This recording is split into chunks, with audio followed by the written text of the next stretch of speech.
people are pretty crazy. I just got to say.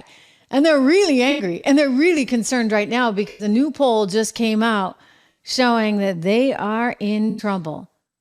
Let's go to this one from Nate Silver. He wrote this little message to subscribers last night because he takes a compilation of all the different polls out there.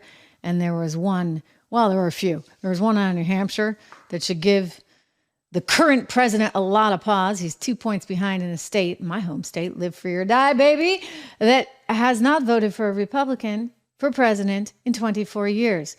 Well, Trump's ahead by 2 points in the state of New Hampshire, according to a St. Anselm's poll. There's a USA Today one. I'm going to get to it in a second. But first, from Nate Silver, who runs 538, and he's got a really good look at sort of the overall poll landscape.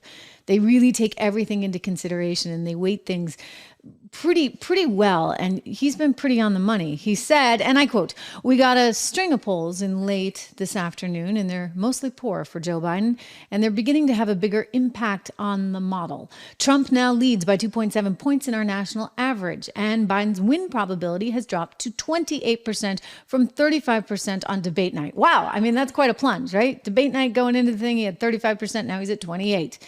No surprise. Our guess is that more likely than not, there's some further decline ahead, he writes. The model is trying to figure out whether this is random noise, but instead it's almost certainly caused by a challenging first debate for Biden. It's not great news for the president. We do have some new custom fonts on the table. He's writing about his subscription, of course. Biden has been hovering, I should point out, at 41.3% in Silver's poll average, just 1% lower than former President Donald Trump, until, of course, the first debate on June 27th. And that was when Biden fell to 40.6% and then again to 40.3% the day after. So Trump really pulling ahead, Biden really pulling behind. Now, that doesn't surprise me in any way, shape, or form. And here's what I would warn the left right now. Trump does not poll well. And we know why. Because when the pollster calls you and says, "Hey, are you voting for Donald Trump?" You're like, why do you want to know? And maybe you don't even say the truth. Now, I know you guys do. I know you guys do. But a lot of people are fearful. And they're fearful of the potential consequences, right? This cancel culture that we live in. I mean, think about it. In the last election cycle and in 2016, you couldn't even put a Trump sign up on a college campus anywhere outside your dorm or outside your house because people would flip out. Somehow that was hate speech. Are you kidding me? The guy's head of the GOP, but it's hate speech to actually put a Trump bumper sticker on your car. Wow. So you can understand then why Donald Trump would not poll as well as the other candidate. It's easy to say I'm for Joe Biden. It's not as easy to say I'm for Donald Trump. You run a lot of risk saying you're for Donald Trump. And so consequently, he tends to underperform in the polls. And that means these numbers are even worse than Nate Silver and the Democrats think. I mean, Nate already said recently going into the debate, these numbers are not looking very good. You might want to start thinking about pulling him. It's really risky to do so, but it's also really risky to not do so. Here's another poll out from USA Today. Breitbart had the best headline on this one. Take a look at Breitbart running it. They write, a USA Today poll, 41% of Democrats want Biden to quit. Wow. 41%. I mean, how do you run a guy for president when 41% of the party wants him done, out, over? You know what's going to happen? 41% of the party is just going to stay home. They're not going to bother going to vote because they don't want to vote for the guy. You got a problem, don't you? Well, trying to bury this lead. Look at USA Today, who conducted the poll. They're like ashamed to admit it.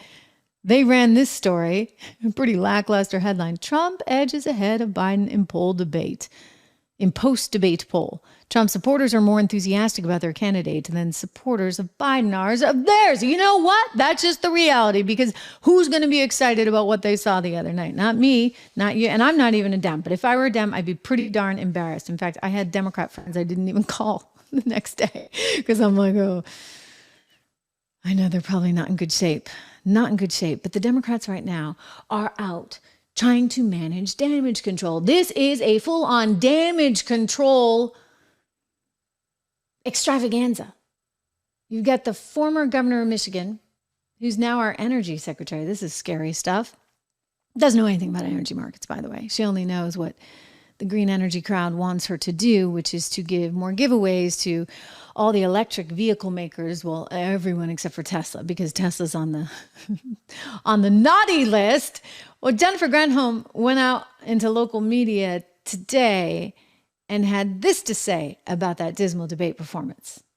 Any talk of him pulling out among the inner circle? No, he is moving forward, and that inner circle sees him every day, including his family. How often do you see him? Do you have personal interaction with him? I'm here in my personal capacity, so I can't really talk about what but I can tell you this. Everybody who is saying he should be running again knows and sees the president on a daily basis. And so people, going forward, he's got to prove, right, that he's up to it. And he started that on Friday, he continued that on Saturday, and he's going to continue it going forward. Oh, dear. Jennifer, you keep telling yourself that. I mean, she's embarrassed herself so many times on TV, but this is what they do. You know, it's like these people have absolutely no pride. I'll tell you, you know what? I got some pride. I got some pride in myself. I hope you have pride in yourself, which means I take care of myself. I drink my water. I take my vitamins. I exercise. I do everything I can to look out for myself. And part of that includes the regimen of my vitamins, fruits and veggies from Balance of Nature. I want to give them a shout out. One of the sponsors on our show, they have a terrific deal right now. I couldn't believe this. I was reading this the other day, and usually it's 35% off, but guess what, folks? It's 50% off. Balance of Nature right now. You can get your fruits and veggies too. Go to balanceofnature.com, balanceofnature.com. I want you to go there right now. I want you to type in my name because that's the code. That's the code. Make sure you use the code word Trish. Drew, if you can even just type that into the screen, I want everybody to see balanceofnature.com so that they can go there. Just type it in. Just type it in. If you don't have the graphic, that's fine. We're all friends here, right? You can go to balanceofnature.com and make sure that you sign up for this. One of my kids' teachers recently told me, music teachers, "Hey, Trish, I was listening to your show and you take Balance of Nature too. I've been taking it for years." And I'm like, "You're kidding me." First of all, I was like, "Wait a second, you listen to the show?" And he's like, yeah. I listen to the show and I love it. So balanceofnature.com, and we might even have the phone number for you too. I'm going to pull that up. It's in the show notes as well, guys. Balanceofnature.com. It is code word Trish for 30. Forgive me. See, I'm so used to saying 35% off, but it's actually 50% off right now, which is just awesome. So we're so proud to have that affiliation with them. And I want to encourage you to go there. Balanceofnature.com. I think Drew's got it up. Am I looking at it there? Look at that. Okay. Pretty good. And then we will make sure that we put the phone number if you want to call instead in the show notes for you.